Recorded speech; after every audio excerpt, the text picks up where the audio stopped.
Good morning, guys, and welcome to today's video. Lily and I are actually outside of her pediatrician waiting to pick up some papers for her, and I thought while I waited for them to open, I would kill some time and film her 1 year update video since I have not yet filmed that, and she had her 1 year check appointment last week. So I figured we'll just kill some time. They open in about 15 minutes, and I'm going to try and get this done in 15 minutes. I'm going to, of course, update you guys on all of the normal things.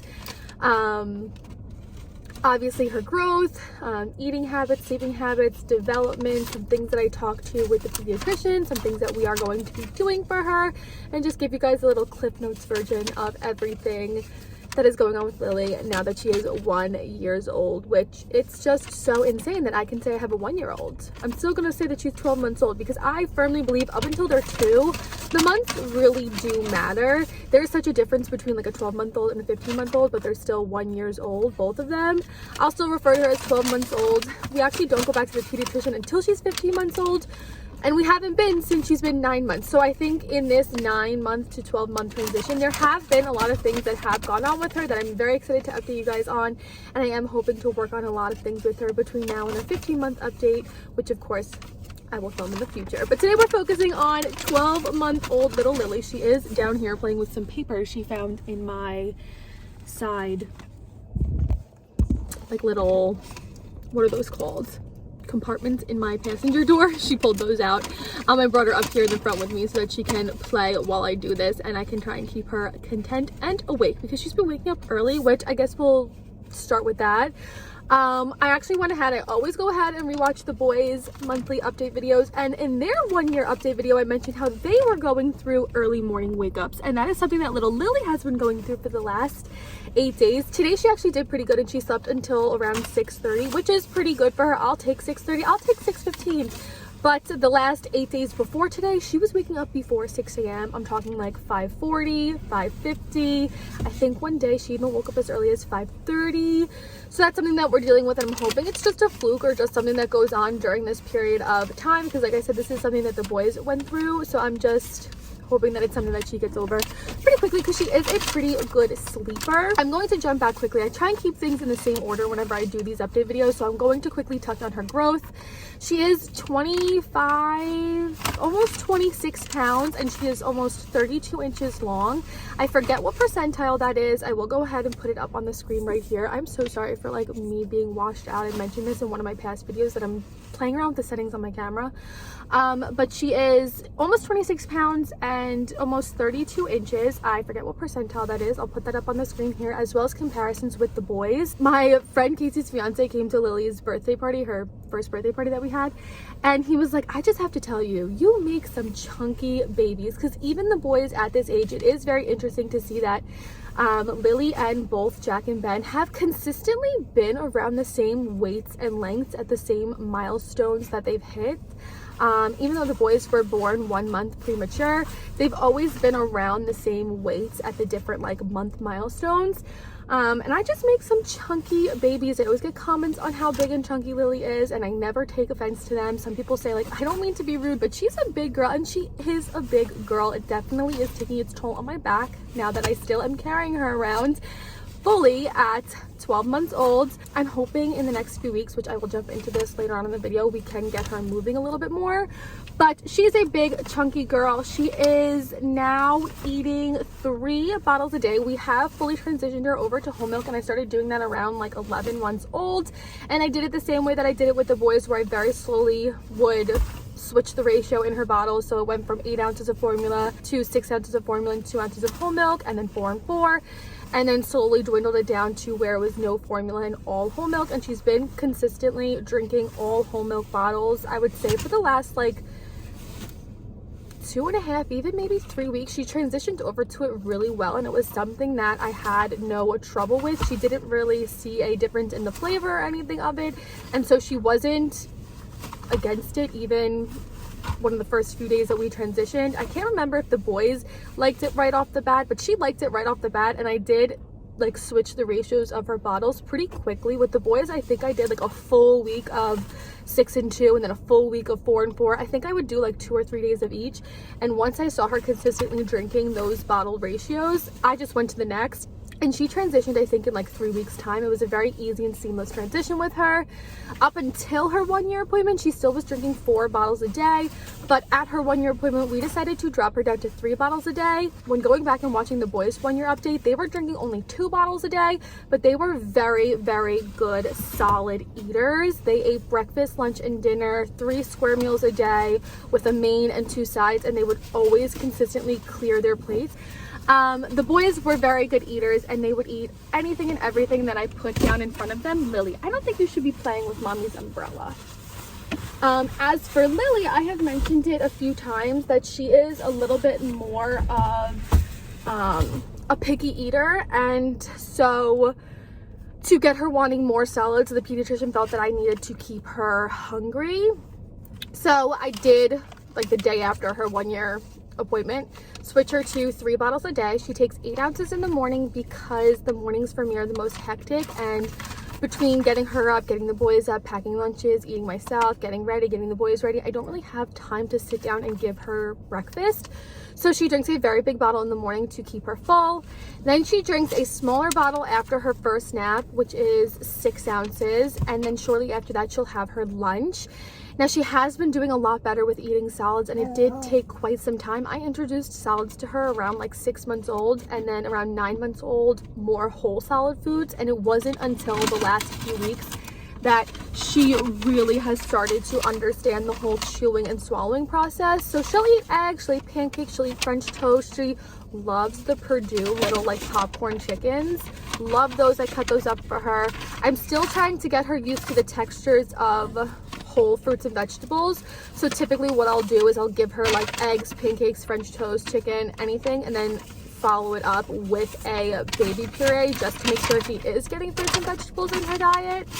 And so she'll have a nice lunch, and then when she wakes up from her second nap, she's no longer getting that bottle. I do a set snack time with her, and I will give her like a whole milk yogurt or an applesauce with a granola bar, or she really likes these little like Himalayan salt puffs from Thrive Market.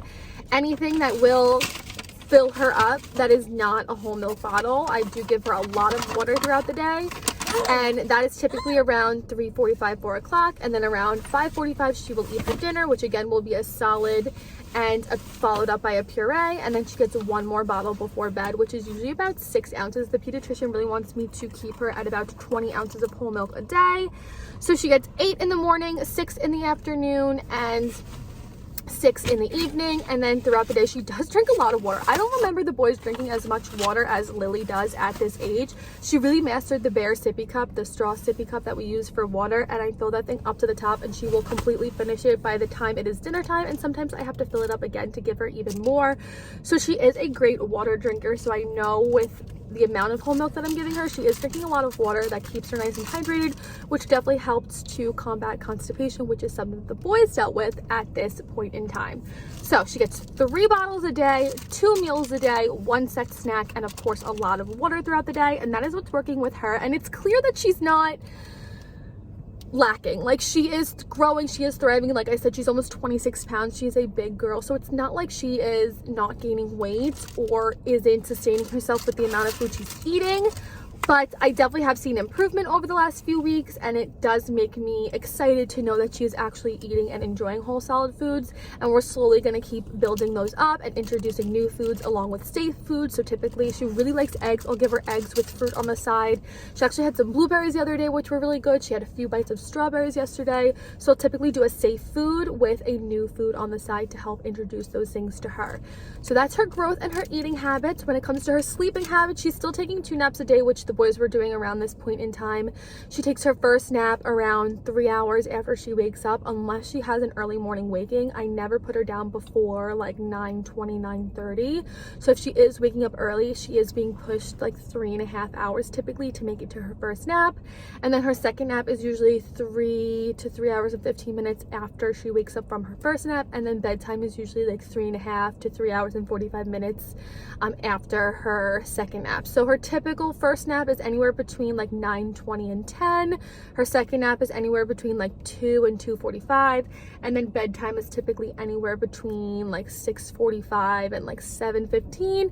And normally she would sleep until anywhere between like 6:30 and 7, but the last few days she's been giving us some early morning wakings, and like I said, it could just be a developmental thing.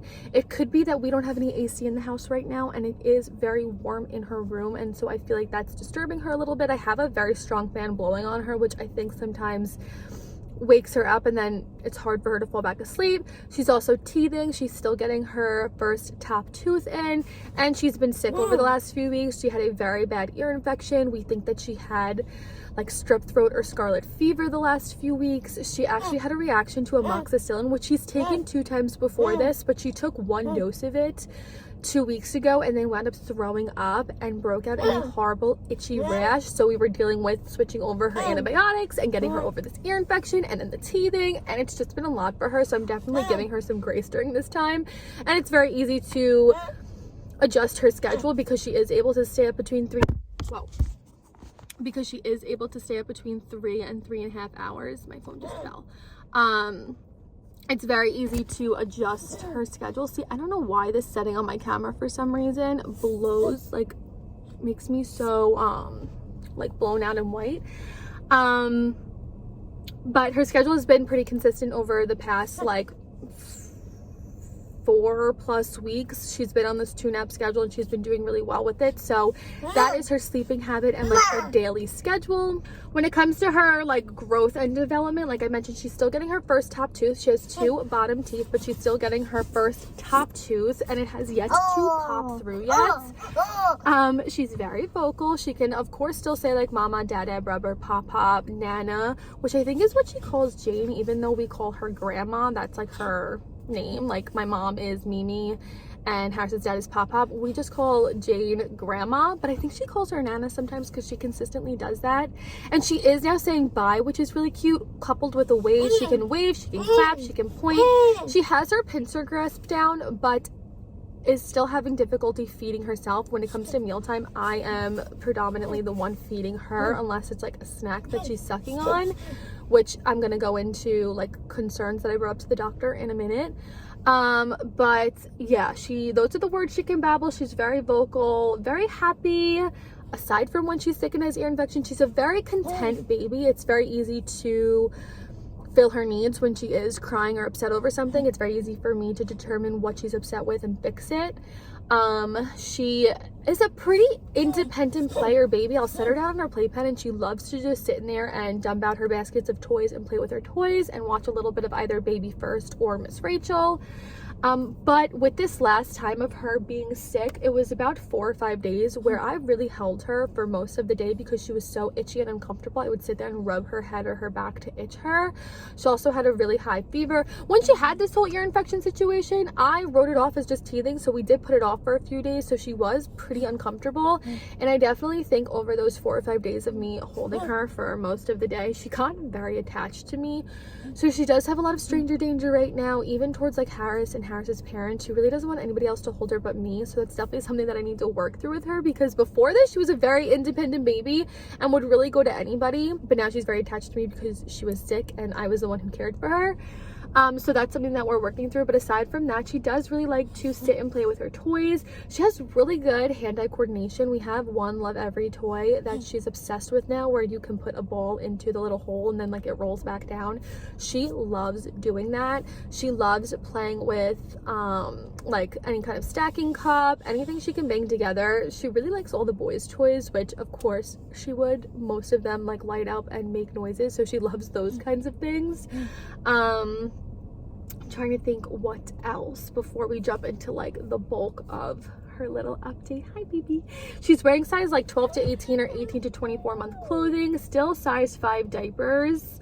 Her hair is starting to grow in a lot now. Her earrings are finally healed. I think honestly because she took an antibiotic for her ear infections, her earrings were giving me some trouble because she actually got them caught on her sheets and one of them got so angry, and honestly I think maybe a little bit infected.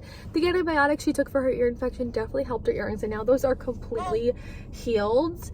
I think that is pretty much it mainly. I did ask you guys over on Instagram for questions, and a lot of the questions have to do with the bulk of what her appointment was centered around, and that was her lack of mobility. She is 12 months old and she is still not crawling. She doesn't really even get up on her knees into a crawling position. She does not pull to stand. She does not climb on her toys, and she obviously is not walking. And so a lot of the questions I received from you guys were like, is she crawling? We haven't seen her crawl yet. Does she walk? And no, she doesn't. So at her 12-month appointment, one of the main things that I wanted to bring up to the pediatrician was this lack of mobility and her not really putting any weight on her lower extremities. And she was a little bit delayed in rolling and a little bit delayed in sitting up, but since she's figured those things out, her core strength has been a lot better, and her hands are like, her upper extremities are really good. Like I said, she has good fine motor skills and hand-eye coordination. It's really her gross motor skills and her lower extremities that she is lacking with. And so in speaking to the pediatrician about this, she is getting evaluated for early intervention, and that's the paperwork that I'm picking up from her pediatrician today. We actually have the physical therapist coming out today at 11:45, and then we have more of like a special education teacher coming on Monday the 16th, and when she comes, she'll go over like 5 main areas. I forget what they are, but they really do an extensive evaluation. Even though my concerns are mainly her gross motor skills and her legs, things that are very physical therapy driven, they do a full extensive evaluation and come up with a plan for your baby that's going to target any area that they need help in. And I believe this is like a state provided thing. It's like through the county that they reach out to you. And so I'm extremely excited for this, to use these resources that are available to us and get Lily help in areas that she needs help. And it's areas that I really have no control over. I've tried to stand her up and have her bear weight on her legs, and she doesn't. I try and get her into a crawling position and she doesn't. And I'm not like certified in these areas, or these aren't like areas of expertise for me. So there's really a limited amount of things that I can do as a parent. I am very excited now to have professionals come out and evaluate her and come up with a game plan for her, and hopefully really help her like flourish in these areas. And that's why I said in the beginning of the video, I feel like a lot has gone on between 9 and 12 months. The rolling over, the sitting up, the talking, the clapping, the waving, the pointing, the like her just being more aware and more like cognitive. Those have been really exciting developmental things and changes that I've seen in her over the last few months. But I'm very excited for these next few months once we get this evaluation done and come up with a plan for her to hopefully get her on the move and see her crawling and see her pulling to stand and see her just be more mobile. And of course, I'll keep you guys updated along the way with it, with how we like this, how the evaluation goes, what her plan is.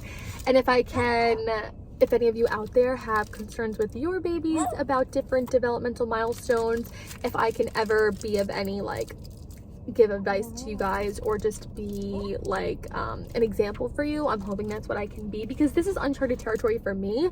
The boys did walk delayed. They didn't walk until they were 16 months old, but at a year old they were crawling, they were climbing all over their toys, they were pulling to stand on the couch and like cruising along the couch. I could like hold their hands and have them stand up. So it's the whole not walking thing I'm not concerned about, because the boys walk delayed, but it's just the real fact that she doesn't bear any weight on her legs that is concerning to me, and that I want her to get checked out. So that was something that I definitely wanted to bring up to the pediatrician's attention, and we came to the same conclusion that she did a little bit of an evaluation herself, and she said on a scale of like 1 to 5, 5 being like absolutely no motor tone, no leg tone, she is at about like a 3. So it's not the most severe case of low tone that my pediatrician has seen, but she definitely has some low tone there. And I also am hoping to bring to the like occupational therapist's attention possible feeding therapy for her. I definitely know she has an oral aversion. That's not something that's been diagnosed, but it's something that I've kind of self-diagnosed for her based on like her eating patterns and like how I've seen her like behave with like food and bottles and putting things in her mouth. Like she really doesn't put toys in her mouth. She doesn't put hands in her mouth. Even when she's teething, she doesn't consistently like chew on things. She's not interested to put things in her mouth. I think that's something that occupational therapy can help with, and I can possibly get her into some sort of feeding therapy where they can guide me in how to introduce different things to her and get her to want to eat things and put things in her mouth more. So I'm definitely excited for these next 2 evaluations, again, one's today and one's on Monday, to really lay it all out there and get Lily all the possible help that she can get and really take advantage of all these resources that are available to her. So I'm very excited about that, and that was like the main thing that you guys asked and that I was curious and I don't want to say like worried about, because every baby hits milestones at their own time. But like I said, even with the boys being delayed in walking, they were doing a lot of different things and being more mobile, more so than Lily is at this point. So definitely it was something that piqued my interest and I wanted to bring to the pediatrician's attention. And like I said, we are both on the same page with getting her evaluated and seeing what is available to her to help her hit these milestones. So I think that's it for today's video. A lot of the other questions you guys had I addressed, like teething. She has 3 teeth. I got asked about her ear infection. She is finally over that, which I'm very happy with. It was interesting because the special education teacher who called me yesterday asked if she's had any ear infections, and we didn't deal with ear infections with the boys until they were older than 2. Lily's had I think 3 or 4 in the last like 6 months of her life, and she's only a year old now. So I'm interested. I have to take the boys for their 1-year like ear tube checkup next week. I'm interested to see like what's the youngest the ENT will evaluate a child and give them, or like talk about ear tubes, because I definitely think that's a path we're gonna have to go down with Lily, because she's had 3 or 4 ear infections in the last 6 months of her life. But I think all the other questions you guys asked I have answered along the way in this video. So I hope you guys enjoyed today's video. If you did, don't forget to give it a big thumbs up. If you ever have any questions for me, you can always leave them in the comment section down below, or if you follow me over on Instagram at justjenstone, I too try and answer a lot of my DMs over there. So if you have any experience with your kids getting evaluated through the state or receiving any sort of PT or OT, I would love to hear your experience on that and maybe like bounce some information off of you just to get other like real world and like mom experiences. But I hope you guys enjoyed today's video, and with that said, I'll see you guys in my next video. Bye guys. Lily, do you want to say bye-bye? Oh, uh-oh, the lighting. Lily, hello? What's wrong with our lighting here? Lily, can you say bye-bye? Hey, Lily, psst. Can you say bye-bye? Say bye-bye. No, you don't want to say bye-bye? She's very interested in a Jolly Rancher. Oh, what is this? Some kind of candy wrapper I had in my car.